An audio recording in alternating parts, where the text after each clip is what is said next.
Hello, this is Sandy Gallagher welcoming you back to another lesson in Thinking into Results. I hope you're beginning to see that you have a major role in the way your work life unfolds every day. The lessons you're learning here will provide you with new opportunities to collaborate and to create and to thrive, while at the same time helping your company prosper. We all have deep, deep reservoirs of potential within us. But how do you recognize it? And how do you bring it to the surface? It has to do with how you think. What's coming into your mind that influences your output?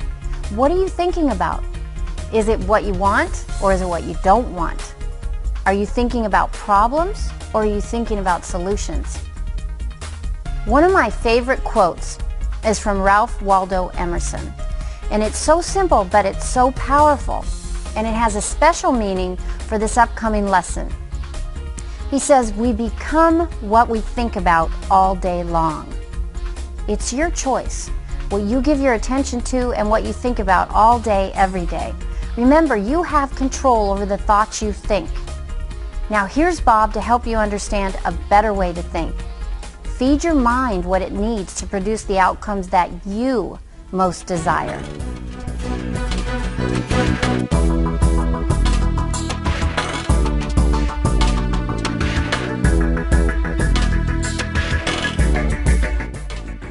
Hello there and welcome. I am going to introduce you to a concept that literally changed the course of my life. And I could take you into executive offices from Kota Kinabalu to Kentucky. And the executive officers would tell you that this concept literally changed the direction of their company. It made a bigger difference on the bottom line of their financial statement than any other one idea they'd ever entertained. But before I get into that idea, let me tell you how I came across it. You know, many years ago, I was sitting in a fire hall in Toronto. That was the best job I'd ever had. I was earning $4,000 a year and I owed $6,000. My whole day was filled with, how can I get these creditors off my back? And I was introduced to this book. This is the book Think and Grow Rich by Napoleon Hill. And the man that gave it to me said, Bob, you're quite capable of changing the direction of your life. And he said, if you do what this author says, everything in your life is going to change. Now, I did not believe that. There's no way that I could believe that. But I'll tell you what I did. This guy was so adamant, and he talked to me on a number of different occasions, that I believed in his belief in me. See, I didn't believe in myself. I had no formal education, I had no business experience, and the idea of changing my life was the furthest thing from my mind. Then he asked me, he said, well, who are you? And I said, I'm Bob. I thought it was a dumb question. I said, you know who I am? No, he said, that's who you think you are. But he said, Bob and Proctor are just two words, that's your name. Isn't it strange how we look at a person, we'll say, that's Sandy, that's Todd, you know, that's Bob. No, that's their name, but it's not them. Bob and Proctor are two words. I'll probably use those two words for my name all the time I'm here, but it's not me. And I said, well then, this is me. No, he says, that's not you. He said, that's your body. And I'm thinking, I'm not my name, and this isn't me. See, I couldn't figure out where he was going. Now, what he was trying to do is help me understand who I was. If I was going to change the results in my life, I better know who I am. Now, do you know that you can go all the way through our educational system? You can go to some of the most prestigious universities in the world and leave there and know very little about yourself. Gather a lot of information, but not know who you are. Most people do think they're their name. They think this is me. But you've never heard anyone say, am hand. You've never heard anyone say, am head, am body. We say, my hand, my head, my body, my name, and my results. And that's how this man approached it. His name was Ray Stanford. Ray's gone now, but he was without question one of the best friends I'll ever have. And then he suggested that I read that book. He said, do you ever read anything? And I said, no, I can't read. Now that wasn't true. I could, not well, but I could. You see, I found out that I read about as well as most people. Do you know the average person reads at around the grade 7 level? And that's because we learn to read by the time we're in grade 7, and we never improve upon the skill from that point on. Do you know, life is It's rather strange. The most important things we never learn. Do you know that 1% of our population earns 96% of all the money that's being earned? The average person has absolutely no concept about how to earn money. We go through our educational system and never learn how. You could have a degree in economics and not learn how to earn money. Another thing we don't learn is we don't learn how to make decisions. That's why you have so many people wandering around saying, what do you think I should do? Well, you see, all this, as Ray pointed out, stems back to not knowing who we are.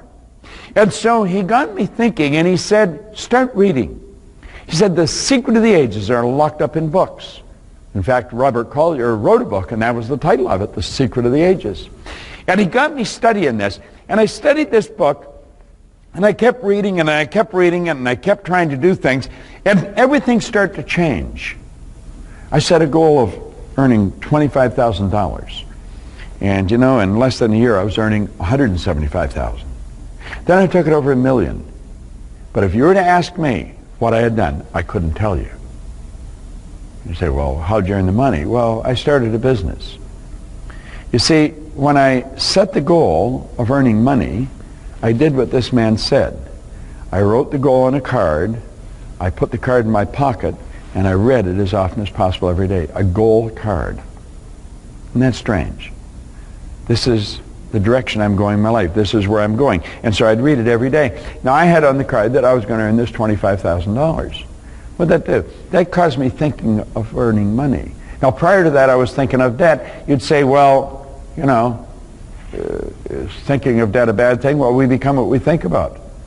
You say, but what about getting out of debt? If your goal is to get out of debt, it's the worst goal you'll ever set, because you're thinking that you'll be in it. You've got to think prosperity. And so I started to read this card, and I started to hear people talking about earning money. Somebody said there's good money cleaning floors. I said, I'm not proud, I'll clean floors. Well, you know, I ended up cleaning floors in Toronto, Montreal, Boston, Cleveland, Atlanta, London, England. I kept reading this book, and then I found Earl Nightingale's condensed narration of this book, and I started to play a long playing record, drive around with a record player in a car. My behavior was rather strange. I didn't know anyone else that was doing this. And anyone that knew me didn't know anyone else that was doing it. And they thought, why is he doing this? And I didn't know. Now, my life changed so dramatically, and I couldn't find anyone that could tell me what really happened. Now, most people that earn a lot of money, they're not really interested in what they do so different. They just enjoy the money. That didn't settle with me. I wanted to know, why did I change? See, I had been raised to believe if you don't go to school, you can't win. I was raised to believe if you haven't got business experience, you can't get a good job. I was raised to believe all kinds of things that are not true. They are not true. Now, I'm not anti-education. I made sure my kids went through school. In fact, I think studying and education is sacred. I have a great library of books now. That was the first book I ever read. I have thousands of books. And I've been reading them all, and I've been reading now for 50 years. I just can't read enough. I want to learn more, but I wanted to find out why I changed. And I couldn't find anybody that could tell me. I could find no one that could tell me. I thought it was the book and the records. I bought the book and I gave it to people, and I gave them records, and nothing happened. Well, I began to study, and I was living in Chicago at the time, and I heard about a man in Vancouver, British Columbia. His name was Leland Val van der Waal. He was a great big man. And they said, you should go and listen to him. He's wise. He knows a lot of different things that people don't know. So I flew out to British Columbia. And when he was finished speaking, I went over and I said, I'd like to spend a couple hours with you. And I remember him looking at his watch, and he said, well, I'd probably like to spend a couple hours with you too. But he said, I've got to catch a plane. And I said, I didn't mean right now. I've got to catch a plane too. He said, where are you going? I said, I've got to go back to Chicago. He said, what are you doing in Chicago? I said, I live there. He says, you came all the way here for this seminar? And I said, yes. If I had known what I was going to get, I'd have walked all the way here. Now, I think he was impressed that I had traveled so far. But you know, when this man walked on the stage, the second he opened his mouth, I knew that he knew what he was talking about. And I made up my mind I was going to get to know him. Well, as it turned out, he wasn't going to be in Chicago anytime in the near future, but he was going to be in Toronto in a couple of weeks. And I said, I'm actually from Toronto. My family's still there, and I said, I'll fly over and meet you. Well, the two of us sat down in the Skyline Hotel. And it was supposed to be for a couple hours. We were there for 3 days. And he and I were just like that right up until he passed away. He was a phenomenal human being. He was wise. He had information that not many people have. And he sat down and he said, Bob, you live simultaneously on 3 planes of understanding. And I said, I know that. No, he said, you don't know, or you wouldn't have asked me the questions you're asking. And he says, shut up and listen, open your mind. And then he smiled. He said, you are a spiritual being. You have an intellect and you live in a physical body. 3 different planes of understanding. And he said, the mind is the greatest power in all of creation. And he quoted Dr. J.B. Rhine from Duke, who was alive at the time. And Rhine probably did more study into the power of the mind than anyone alive. And Dr. Rhine said, the mind is the greatest power in all of creation. Now he said, tell me what your front door looks like. And I thought, how can he go from the mind to my front door? And I said, what's that got to do with it? He said, just listen to me. What does your front door look like? So I described it to him. He said, tell me what your car looks like. What color is it? I said, it's white. He said, is it big or small? I said, well, it's fairly big. He said, there are 2 doors, 4 doors. And I said, there are 4 doors. He said, what color is the interior? And I said, it's tan. He said, see, you can describe your front door and you can describe your car, can't you? He said, tell me what color your refrigerator is. So I told him. He said, there are 2 doors or 4 doors? I said, there's 2 doors. He said, top and bottom or sides? And I said, top and bottom. He said, do they open to the left to the right or the right to the left? And I sort of stared into space. He says, now you see you've gone to your kitchen. You went into your kitchen and you mentally saw which way those doors open. Now he said, tell me what your mind looks like. I said, what? Tell me what your mind looks like. I said, I don't know. He said, are you inclined to think of the brain when I asked you that? And I said, yeah. He said, your brain is not your mind any more than your fingernail is. He said, this is one of the great problems in life. No one has ever seen the mind. And yet it's the mind that has to be changed if you're going to change results. Now he said, when I said think of your door, he said, I activated vocal cords. I set up a sound. It's a light message. Your hearing sense picked it up. And that light message went screaming down a nerve passageway and struck a group of cells in your brain. Those cells increased in amplitude of vibration, and the picture that's in them flashed on the front of your mind. So as I said your front door, like that, a picture of the door come up. And I said your car, a picture of the car come up. Your refrigerator, a picture of the refrigerator come up. But when I asked you to think of the mind, no picture. He said, you see, you have no cells of recognition for the mind. That's why people go in for analysis, and they go for years. You know why? They're trying to change something, they don't have a picture. And you and I think in pictures. We think in pictures. When I asked you to think of the car, a picture come on the screen of the mind. Now he said there was a doctor in San Antonio, Texas that understood that way back around 1934. And he said, you know, we've got a problem in the healing arts.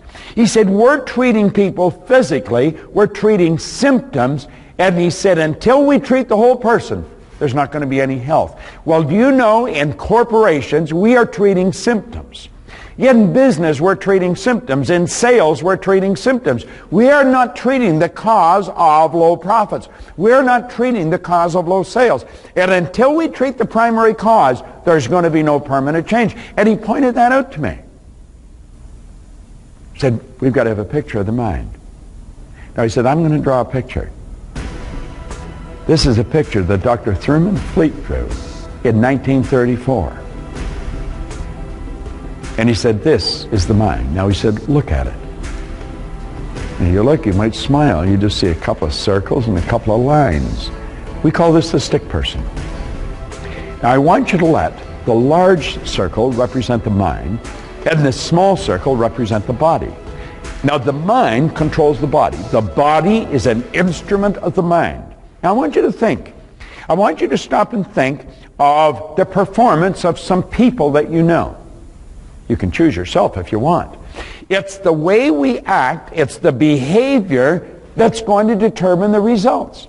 Some people, when they meet a stranger, are very shy and they pull back. Others are very gregarious and they got their hand out and asking the person all kinds of interesting questions.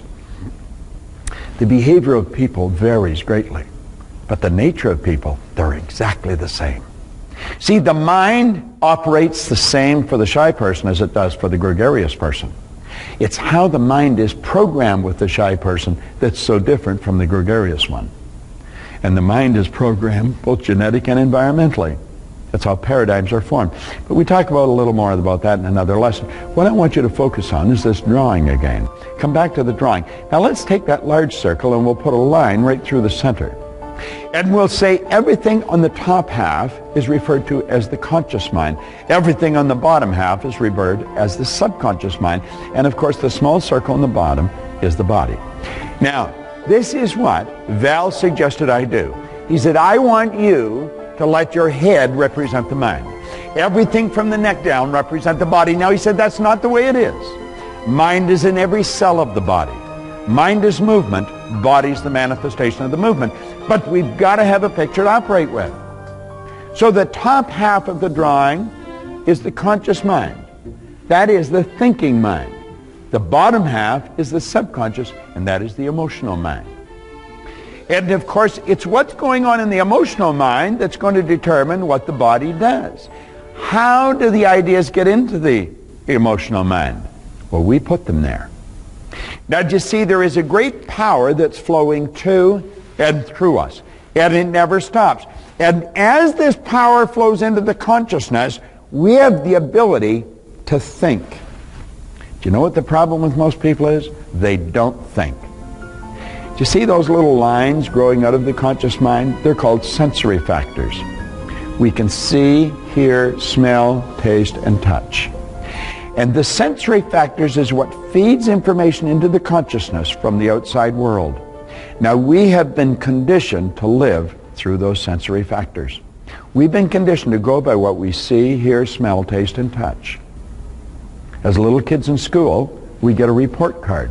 And the report card tells us what kind of student we are.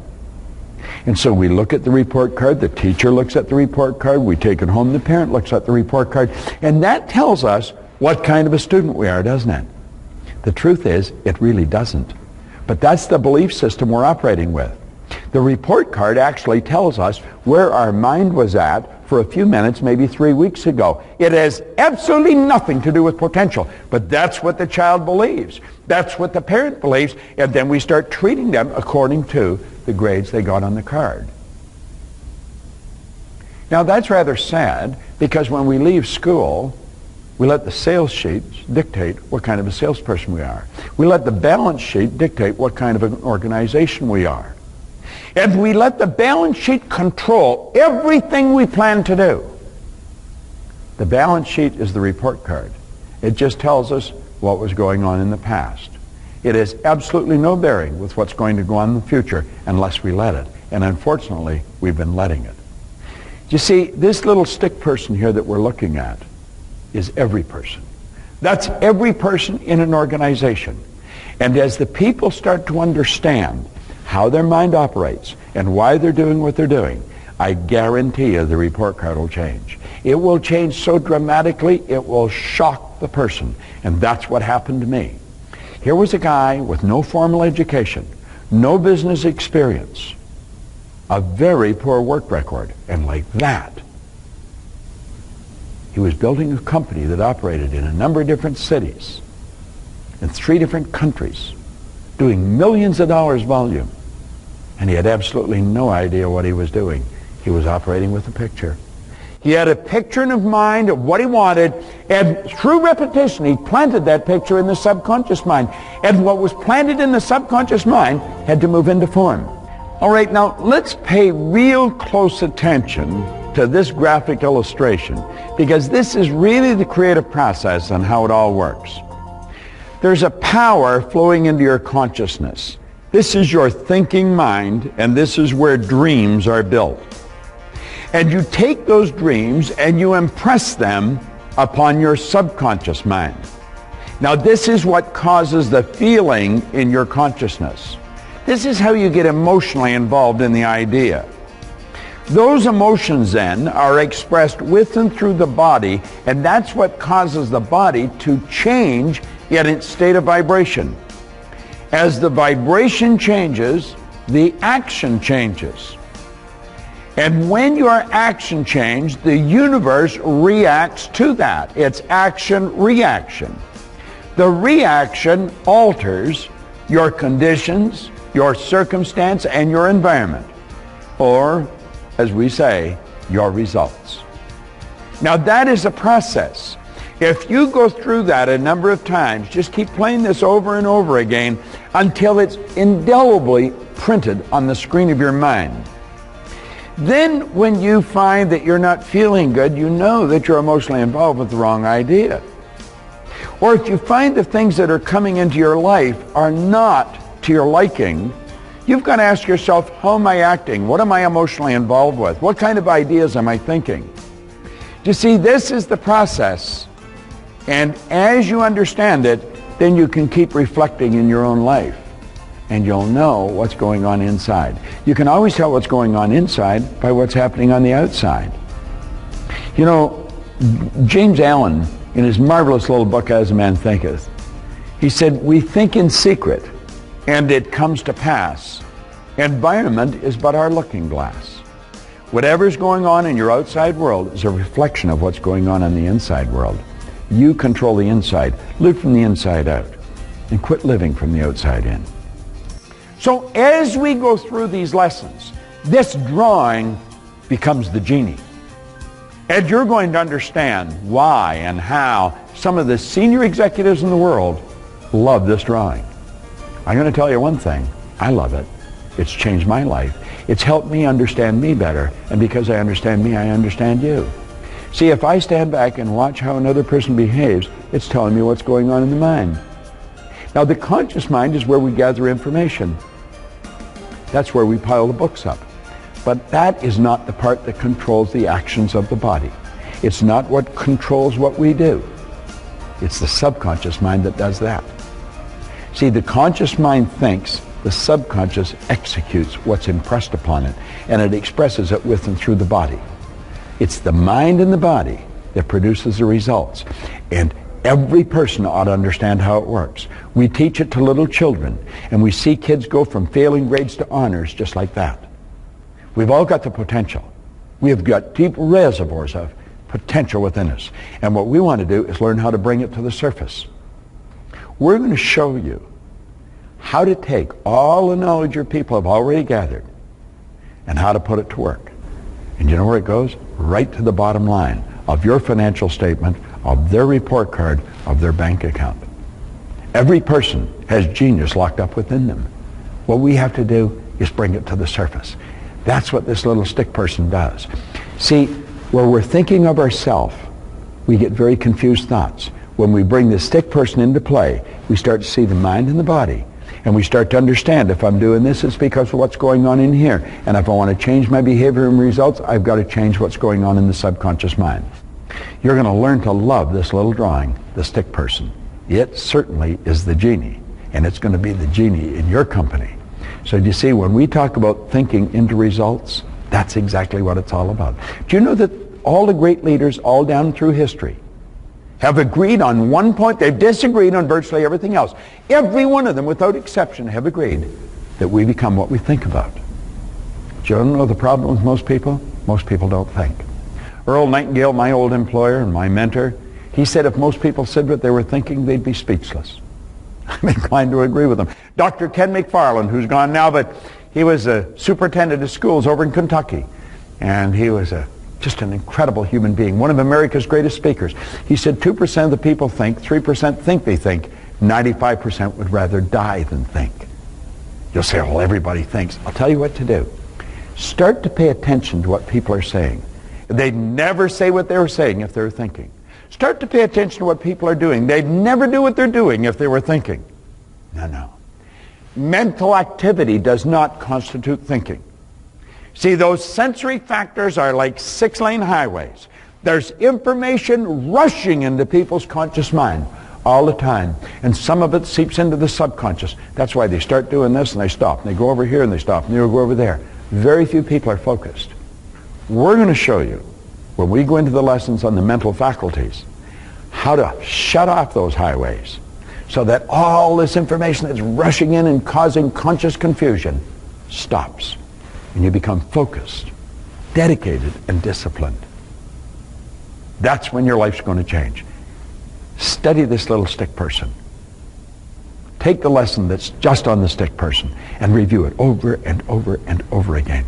Start to see yourself as the stick person, and you'll see everybody else as one. And then you can observe what they're doing, and you know what's going on in their mind. And if you want to get them to change what they're doing, you're going to have to help them understand what's causing them to do what they're doing. I don't care if it's your children or if it's your employees.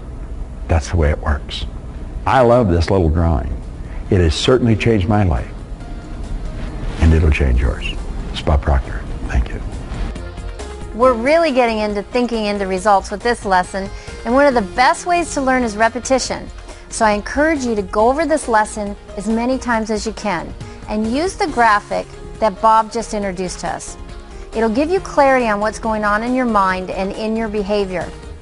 I remember when I first saw this diagram, I thought it was pretty silly, but I'm telling you, it's powerful. This diagram is responsible for hundreds of millions of dollars, actually probably billions of dollars of increased revenue to corporations around the world.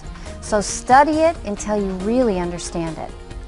You'll keep getting more out of it every time you come back, I promise. Let your results guide you. What's happening on the outside always tells you what's going on inside. So what are your worthy goals that you set for your team? Are you seeing them manifest in your world? If not, the exercises for this lesson will help you shift your thinking in a way that leads you closer to those goals. And remember, you have control over the thoughts you think.